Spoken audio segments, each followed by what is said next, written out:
Last time, we stepped onto the Silk Road.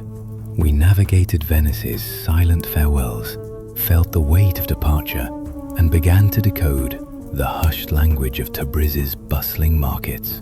You learned that survival wasn't just about what you carried, but what you observed. But the journey, like the desert itself, holds deeper secrets. The true, treacherous heart of the Silk Road isn't found in grand battles or obvious threats. It's in the unseen, the footprints that shouldn't be there, the smile that hides a lie, the meal that could be your last, and the words that could cost you everything.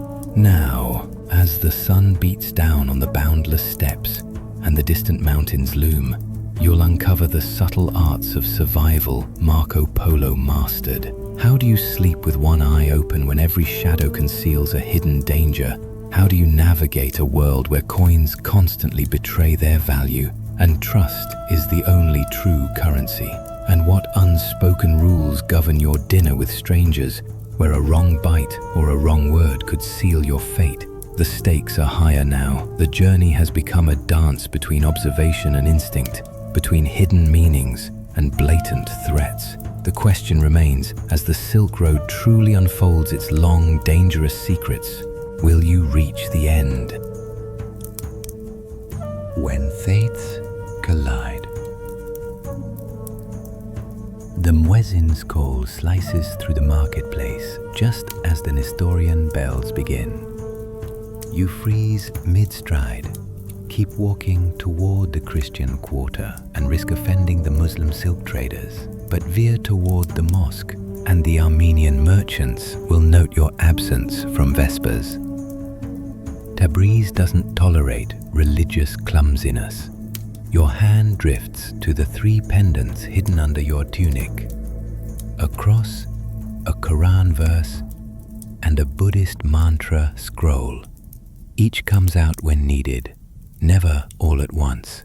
Religious identity isn't fixed here, it's tactical. That Venetian rosary in your pack, only for private use west of Constantinople. The Persian-style prayer rug rode in your saddlebag comes out when dealing with Sharifian officials. You learned the hard way after wearing a visible cross into Kashgar. 3 days of sudden bureaucratic delays dissolved the moment you switched to a more neutral amber bead necklace. The Mongols watch everything. Their tolerance depends on your discretion. The Polos had a system.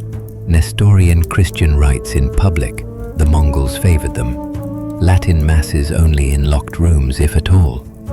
Marco wrote about hiding his mother's crucifix inside a Mongol-style leather pouch, the kind everyone carried for talismans. His genius was making faith look adaptable without seeming faithless. You emulate this by attending Armenian church services, but leaving before the Eucharist, close enough for local allies, vague enough for Muslim trade partners to assume you're just being polite. Even small gestures carry weight. The way you hold your hands during prayers, palms up like a Sufi when near Bukhara, folded like a Nestorian in Samarkand. That Quran verse you quote perfectly, never recited in full, just enough to show respect without claiming mastery. The Tibetan trader beside you nods approval at your restraint. He's wearing a Christian cross over his Buddhist robes while waiting for the Zoroastrian fire ritual to finish. Commerce respects no single god. Mealtimes become theological minefields. That pork the Armenian host serves, you eat it without comment, though you saw him serve mutton to the Persian guests. The Mongol official watching knows exactly what's happening. It's a test of your adaptability. Nights are harder. Do you kneel to pray when sharing a caravanserai room with Muslim merchants? You compromise by stretching conspicuously, turning the motions into something ambiguous. The Tajik merchant across the courtyard winks. He's been doing the same thing with his dawn prayers.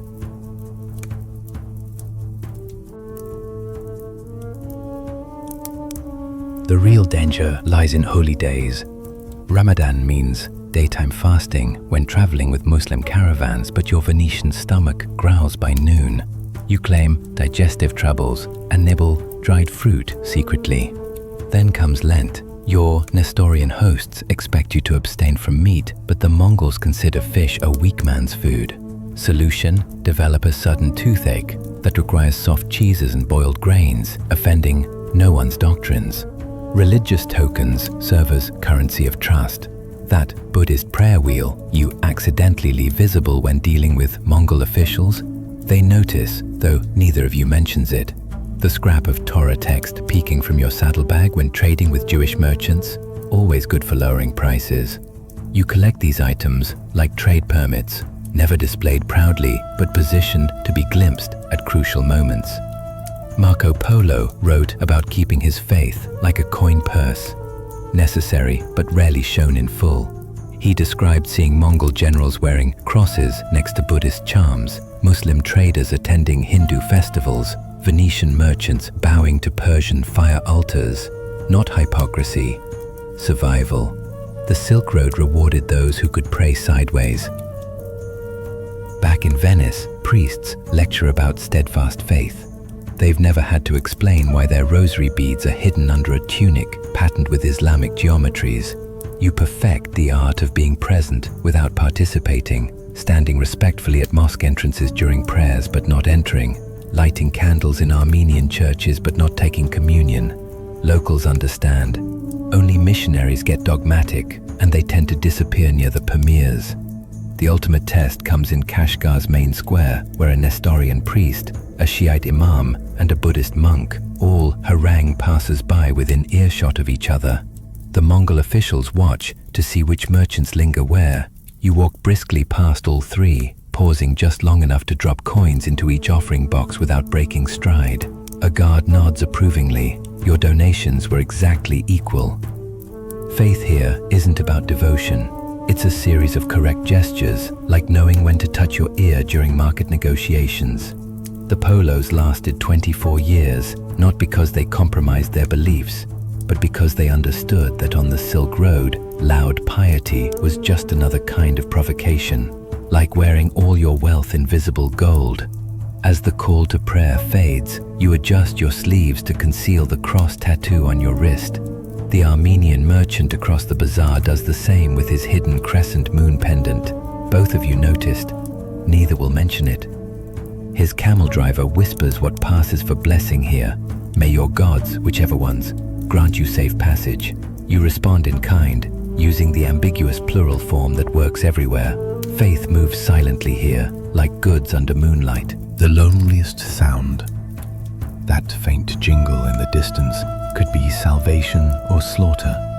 You freeze mid-step, straining to hear over the wind. A single camel bell carries farther than you'd think in these mountains, maybe 2 miles if the air's right. Your hand drifts to the dagger under your robe, but you don't draw it yet. First, you need to understand what's coming. Newcomers look for dust clouds. Veterans, listen. The rhythm tells you everything. Trade caravans move with steady, practiced beats. Bandits hurry, their animals restless. Pilgrims drag, weighed down by exhaustion. This group sounds confident, not fast, not slow. Metal clinks against metal in a pattern that means properly secured packs. You count silently. 8, maybe 10 animals. The wind shifts, and suddenly you hear the drums. That seals it. Caravan guards. Thieves don't announce themselves. These are the deep, measured booms of a Mongol post-warning system. 2 beats. Pause. 1 beat. The code changes weekly, but you paid that tipsy scout back in Kashgar for this month's sequences. It means approved travelers. You still don't call out. Let them see you first. Desert veterans can distinguish 30 types of camel bells. The deep-toned ones from Khotan mean well-funded merchants. Tinny Samarkand bells suggest cheaper outfits. The absence of bells? That's when you reach for your sword. You're listening for something more now. The creak of saddle leather, the way their guards mutter to each other. People reveal themselves in noises they forget to control. Last month near Merv, you misinterpreted yak bells as camel ones, nearly walked into a Tibetan raiding party, cost you 2 bolts of silk to talk your way out.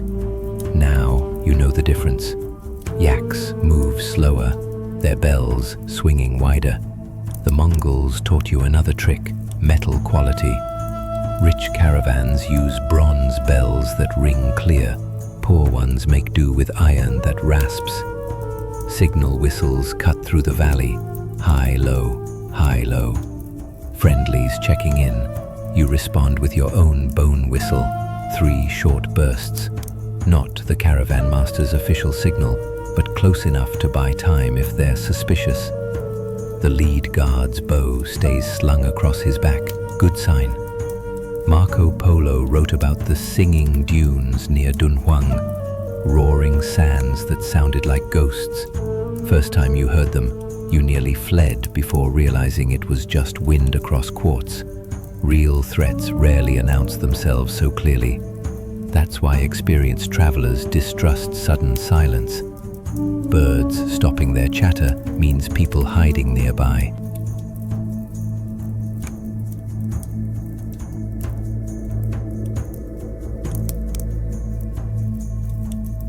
You're picking out individual sounds now. The clop of a horse favouring its left hind leg, probably thrown a shoe. The rustle of paper under someone's robes. Bureaucrats always carry paperwork.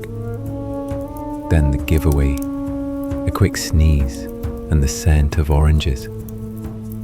Persian merchants. They're the only ones who transport citrus that far east. Signal drums start up again, but these have a different cadence. 1, 2, 3, 1, 2, 3. You frown. No caravan uses that rhythm officially, but you've heard it before.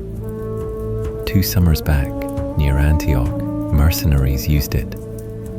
Time to reassess. You edge behind a boulder, scanning the trail behind you for escape routes. Funny how quickly friendly sounds turn ominous.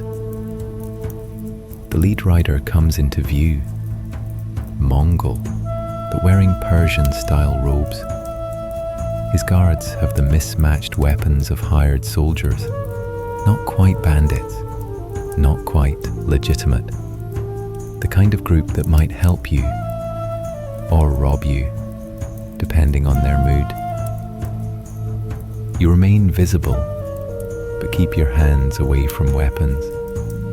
Let them decide what you are. Silk Road veterans develop a 6th sense for danger sounds. The scrape of a blade being drawn softly. The wet click of an arrow being nocked.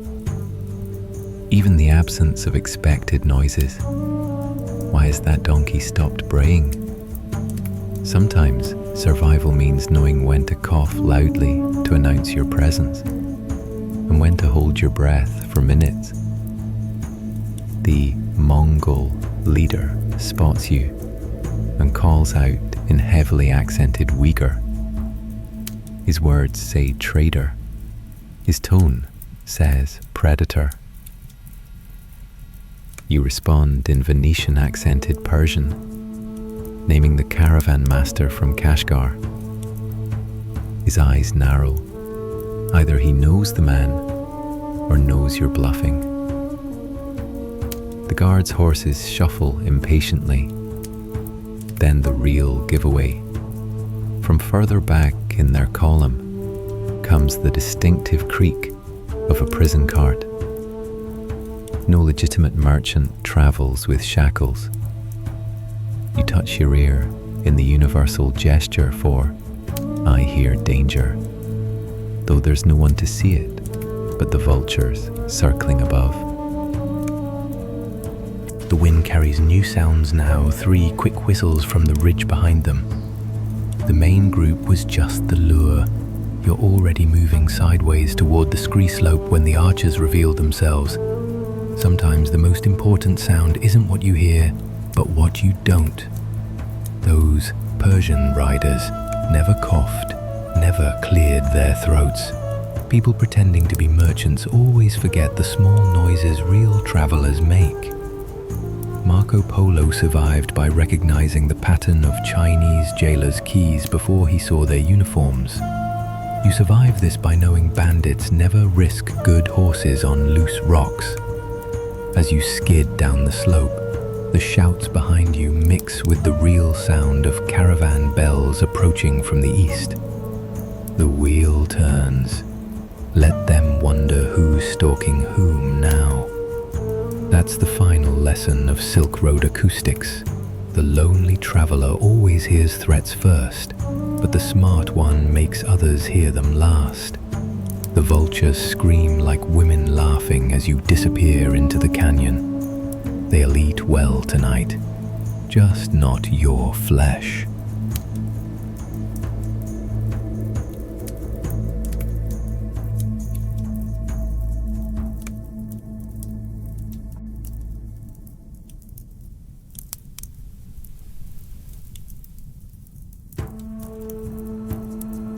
Bathing in suspicion. The steam rising from the hot springs looks inviting after weeks of desert travel. But those shadowed archways around the pool could hide anything. You kneel to test the water, partly to check the temperature, mostly to scan for movement in the arches. Silk Road hygiene was a calculated risk. That clean feeling might cost you your purse or your throat. Armenian bathhouses teach you the first rule: never get naked. Merchants there bathe in linen shifts with daggers strapped to their thighs. You follow suit, keeping your money belt on under the damp cloth. The attendant frowns but says nothing. He's seen this before. 3 other bathers do the same. One has a sword hilt visible above the waterline. The warm mineral soak feels less relaxing when you're counting weapons. Persian baths operate differently. The elegant tilework and perfumed oils distract from the real business, information gathering. You hire a local boy as lookout for 2 copper coins. He stations himself by the entrance, but you notice him pocketing something from the robe of a sleeping merchant. Lesson learned. Hire 2 lookouts so they watch each other. Marco Polo wrote about bribing bath attendants to guard his clothes, only to find later they'd rifled through every seam.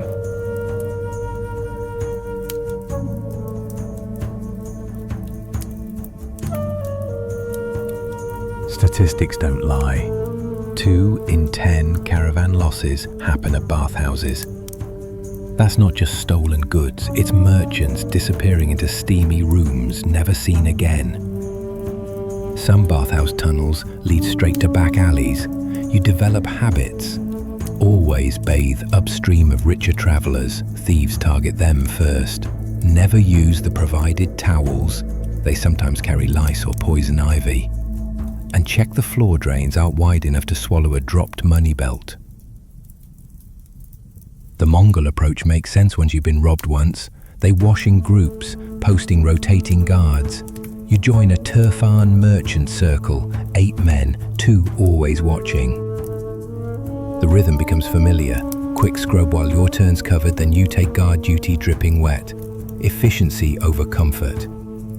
Your clothes stay within reach, rolled around your dagger. The water smells like sulfur, but at least no one's stealing your boots. Some dangers are invisible. That clear mountain spring outside Samarkand gave half your caravan dysentery because upstream herders were washing sheep in it. You learn to sniff water before drinking. Metallic tang means mineral content. Rotten egg scent signals sulfur, safer. And anything remotely animal means walk away. Bathing in questionable water is marginally better than not bathing at all, but only marginally. Turkish baths present unique hazards. The scalding rooms loosen muscles and vigilance. You keep a vinegar-soaked cloth over your nose to stay alert in the heat. The masseurs who promise to work out caravan eggs often work with pickpockets. You pretend to doze while watching reflections in the polished copper basins. Sure enough, The guy who looked like a Uyghur trader slips out early with someone else's pouch. The worst traps are psychological. That luxurious bathhouse in Tabriz with the scented oils.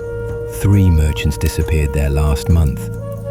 You notice the attendants keep offering more services, hair washing, ear cleaning, anything to prolong vulnerability. Decline politely but firmly. Their smiles fade just slightly. Later you see those same attendants counting coins with a known bandit leader behind the latrines. Marco Polo's journals mention baths only twice, both times warning about them. He preferred washing from a basin in his locked room when possible. You adopt the habit, though it means smelling like a camel after weeks. That one time you risked the Kashgar bathhouse, you spent the whole time staring at a suspicious stain on the ceiling that turned out to be blood. Never again. The final lesson comes in Armenia. After months of precautions, you finally relax in a remote mountain spring and wake up naked with your clothes floating downstream. Lucky you'd sewn emergency coins into your hair that morning. The laughing shepherd boys who found you get a copper each to retrieve your boots. Hygiene on the Silk Road wasn't about cleanliness, it was about risk management. That attendant offering perfume soap might be distracting you while his partner rifles your pack. The steaming pool could be a front for tunnels. Even the innocent-seeming old woman scrubbing back sometimes works as a scout for thieves. You develop your own system, fast washes during guard changes, money belts lined with smelly herbs to deter pickpockets, and always traveling with at least one bath-averse Mongol who'll stand watch while you scrape off the worst grime. The luxury of soaking comes later, maybe back in Venice if you make it.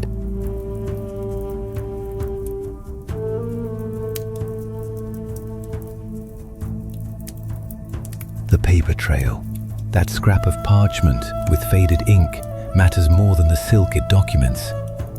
You smooth its creases carefully. This receipt proves you paid the Kashgar customs tax, and without it, the next outpost will charge you double. On the Silk Road, paper weighs more than gold. Lose it, and you lose proof of ownership, debt agreements, safe passage rights. Water stains, fire, and greedy officials threaten these fragile records every day. Your system starts with duplicates. Every contract gets copied twice. One stays with the trading partner, one goes in your document roll, and a third gets sewn into your saddle lining. The Mongol administrator laughed when you insisted on triplicate until his single copy blew into a river.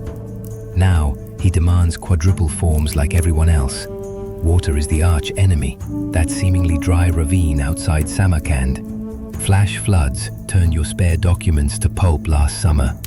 Now you wrap them in waxed linen inside lead cases, expensive, but cheaper than renegotiating every deal from memory. The Venetian merchant who scoffed at your precautions lost his entire cargo claim when his papers molded in a Pamir snowstorm. Fire moves faster than bandits. One careless candle in a caravanserai, and suddenly 3 merchants' records vanish in smoke. You keep duplicates in clay jars buried in different pack saddles. The jars look like ordinary supplies until you need them. That Kazakh trader taught you this after his only proof of purchase burned with his tent. He spent 6 months working off the debt. Theft requires different tactics. You sew small promissory notes into your tunic hem and boot linings. Larger documents get rolled inside hollowed-out riding crops or false-bottomed water skins. Marco Polo described hiding papers in hollowed bread loaves, effective until hungry guards ate his archive. Now use less appetizing hiding spots. Contracts have their own survival clauses.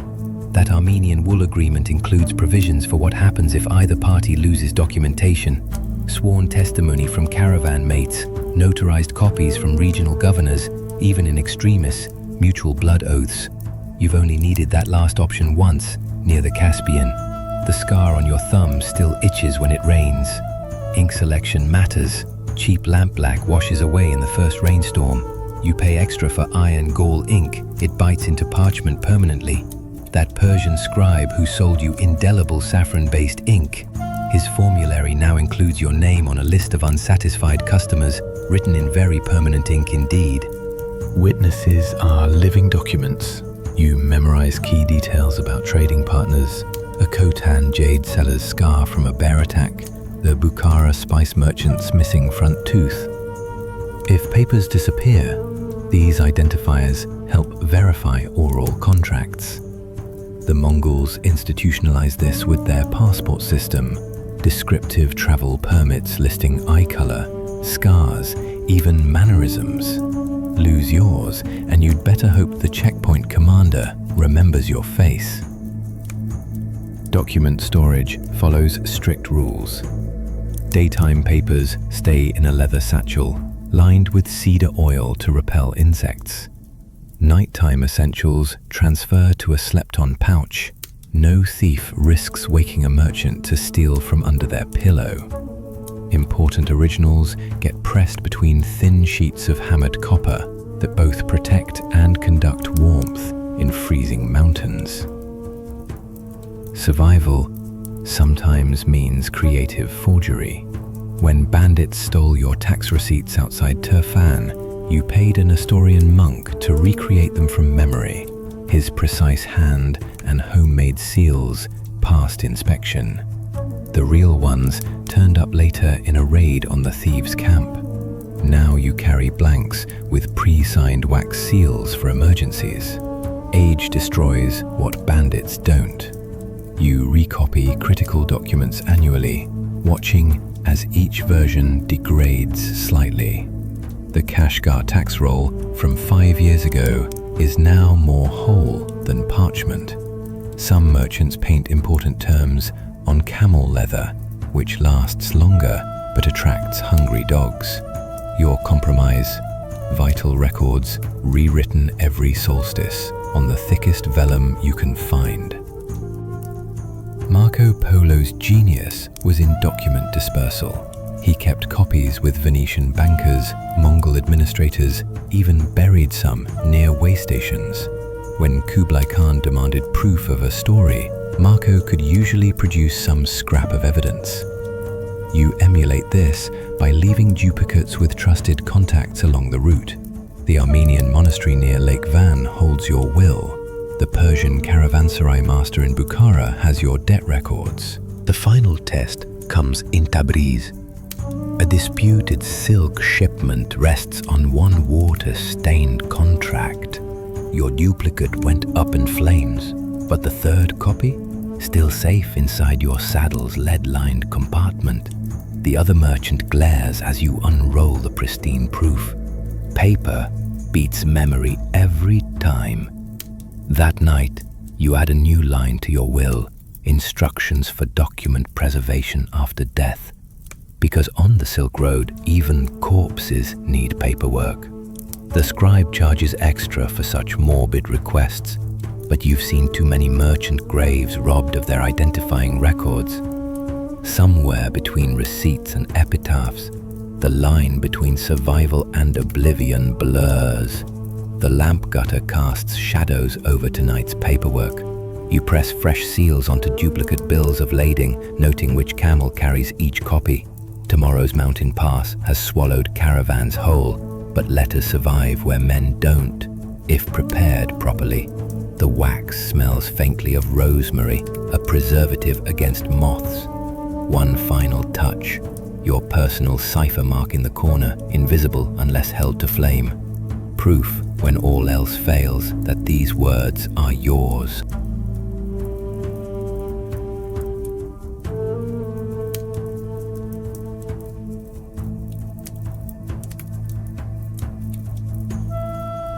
The weight of home. The coin in your money belt weighs less than a feather, but drags like an anchor. That tiny Venetian soldino hasn't seen daylight in 7 years. Too risky to flash hometown currency in Mongol territories, but you know it's every scratch.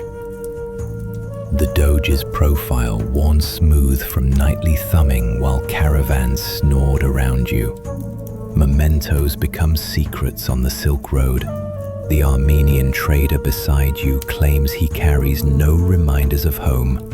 You've seen him cough at dawn, always facing west. Marco's rosary stayed hidden too, though his fingers moved under his robe during storms. Homesickness was a weakness you couldn't afford. That Kashgar official last month, he halved offers to merchants who sighed over foreign wine. Letters adopt codes.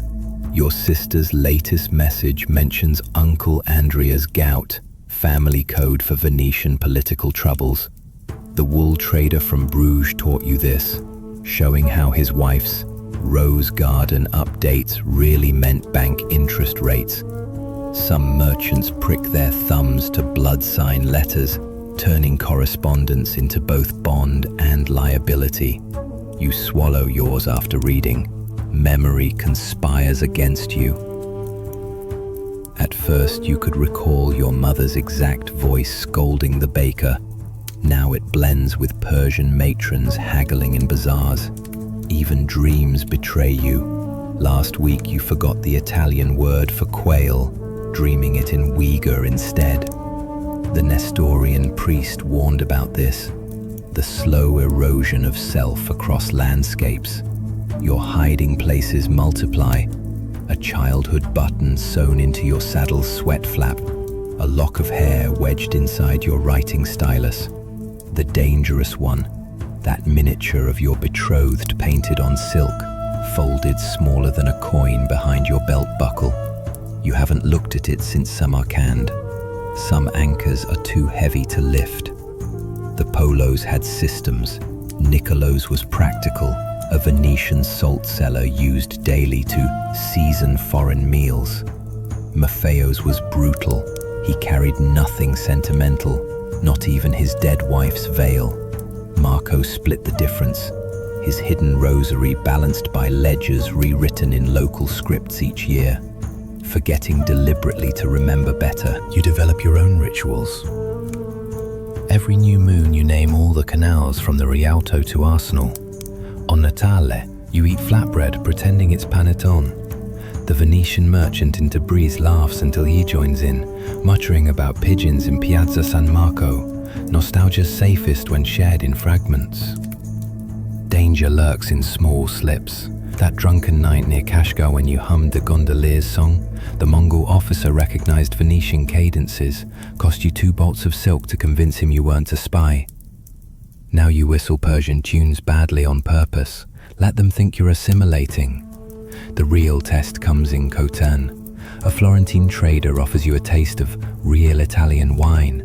The first sip nearly cracks your ribs with memories. But you gag theatrically, complaining about sour grapes. His hopeful smile dies. Later, alone, you lick the dried drop from your wrist. Some deceptions are survival. Mementos evolve. That lump in your mattress isn't your sister's cameo anymore. It's a Cotonese jade carving from a trader who reminded you of her. The lullaby you hum now mixes Venetian and Sogdian words. Even homesickness gets traded along the route, refined like raw silk into something portable. Marco's genius was compartmentalization. His journal describes Persian weddings in detail but barely mentions Venice, yet the subtext screams. The way he records Venetian measurements alongside foreign ones, comparing everything to home without stating it. You adopt his method, keeping 2 sets of books, one for goods, one for ghosts. The greatest threat isn't losing your way back. It's arriving to find yourself unrecognizable. The Polos famously walked into their own home unacknowledged after 24 years, their Venetian stuttering like foreigners. You practice the dialect with Armenian merchants who've been there, terrified of facing your own door as a stranger. That soldino grows heavier each year. Sometimes you consider tossing it into a desert well. Instead, you drill a tiny hole through it, threading it onto a leather cord with other currencies, just another coin among many, the perfect hiding place, visible but meaningless to anyone but you. The Gobi wind howls like the Adriatic at midnight. You finger the coin absently while bartering with a Bukharan trader. He notices nothing, why would he? It's worthless here, but when he mentions Venice offhand, your thumb instinctively finds the Doge's face. A micro-expression flickers across his face. Danji next morning, you trade the soldino to a wide-eyed Tibetan boy for a handful of raisins. Let it begin its own journey. The relief lasts until campfire that night, when you catch yourself checking for its outline through the leather. Old habits die harder than people. Survival demands reinvention. You start collecting new tokens, a Kashgar potter's shard, a Mongol horsetail charm. They lack history but gain it daily. The Venetian merchant who clings only to home goes mad or bankrupt within 5 years. The one who forgets entirely never returns. You walk the razor's edge between. That night, you dream in pure Venetian for the first time in years. The words feel stiff in your sleeping mouth, like ill-fitting shoes. Dawn finds you practicing childhood phrases quietly, testing their weight. The syllables taste foreign yet familiar, like someone else's memories. Perhaps they are.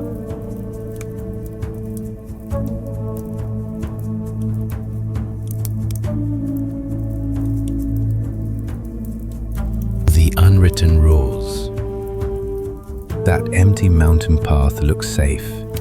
Too safe. No goat droppings, no footprints. Just suspiciously smooth dirt where there should be tracks. On the Silk Road, clear paths kill more travelers than bandits. Locals know to avoid that route when the stones pile 3 high, but no one tells outsiders. You spot the markers when you know where to look. 3 flat rocks stacked near the trailhead means avalanches frequent this pass. Cut twigs laid in arrow shapes point toward bandit ambushes. In the Pamirs, shepherds rearrange pebbles to warn of fresh wolf packs. A system perfected over generations but never written down. Those kids playing with stones by the roadside aren't just idling. They're updating the hazard log. Guides play their own games. That friendly Tajik offering to show you a shortcut. His secret route adds 2 days to your trip while his cousin's caravan takes your preferred road. Some scouts earn more from rival merchants than from guiding fees. You develop tests. Ask 3 guides the same question and watch where their answers overlap. Marco Polo noted this trick. Locals always agree on true dangers, but invent diverging best routes. Children make the best informants. They haven't learned deception yet. That's why you linger near playing kids when entering new towns. They'll tell you which wells taste salty, which caravanserai master steals, and, most crucially, which paths their parents forbid them to take. In Samarkand, a boy's offhand mention of the Smoky Valley saved your caravan from forest fires no adult had warned about. The desert holds darker secrets. Those bone fragments near the trailside oasis, a grim guestbook marking where others ran out of water. The distance between camel skeletons tells you exactly how far apart to space your own stops. Seasoned travelers read the Taklamakan like a morbid map. One merchant taught you to count rib bones to judge how long ago the animal died. Fresh carcasses mean recent danger. Night brings different rules. That inviting campfire in the distance alone means trouble. Legitimate groups post multiple fires in triangular patterns. You learn to distinguish signal flames, regular pulsing, from trap fires, irregular, meant to look careless. One Armenian trader saved you by pointing out how the abandoned campfire you'd spotted used expensive oak, something no real traveler would waste unattended. Innocent objects hide warnings. A knotted rag on a thorn bush marks poisoned water ahead. Cross sticks near riverbanks signal quicksand. That single red thread tied to a caravanserai gate is not decoration. 3 threads means safe lodging. 1 means a void at night. You collect these signs slowly, trading knowledge with wary merchants in guarded terms. The Yuga who showed you the thread system disappeared next winter near Kashgar. Some lessons cost more than others. Expert travelers develop sixth senses. The back of your neck prickles when approaching deceptively quiet passes. You notice how birds avoid certain cliffsides, loose rocks, or how exceptionally lush riverbanks often hide sinkholes. Marco wrote about trusting such hunches even when guides mocked them. His diary mentions ignoring a laughing scout to avoid an impossible rockslide that buried 3 pack trains the next day. Language itself holds clues. That caravan master's odd emphasis on safe routes, stress patterns reveal when someone's echoing warnings versus inventing reassurances. You learn to pass hesitant pauses and quick subject changes like a priest interpreting omens. The Mongol official who mentioned road taxes as low as 10 silver pieces for some left just enough silence to confirm the real price was higher. Some rules actively mislead. The merchant who warns loudly about bandits near the Red Cliffs often knows they've moved elsewhere. You develop counters, casually mentioning false plans to test reactions. When you float rumors of taking the southern pass, watch who suddenly advocates for the northern one. 2 can play the deception game. The final test comes at a fork in the Pamirs. The adult guides argue over which path is faster. You dismount to adjust your saddle near some grazing children. Within minutes, they're boasting about how their dad makes them take the left trail because right has dragons, local code for rockfalls. You lead your caravan left, despite the guide's protests. 3 days later, you meet a sole survivor from a rival group that went right. His broken arm still smells of crushed bone. Silk Road wisdom wasn't in maps or guidebooks.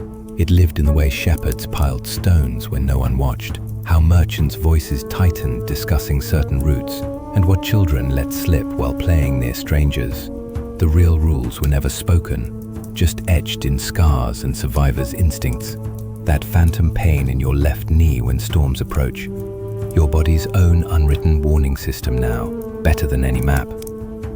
Marco Polo lasted 24 years because he trusted such whispers over official advice. His journals don't mention mystic visions, just acute attention to who avoided which trails and why. Tonight, as you arrange 3 small stones by your tent flap, local code for armed guard inside, you realize survival hinges less on what you're told than what you notice no one's saying. The wind carries warnings if you learn its language. Ears open, eyes sharper, pack lighter. The next silent lesson could save your life.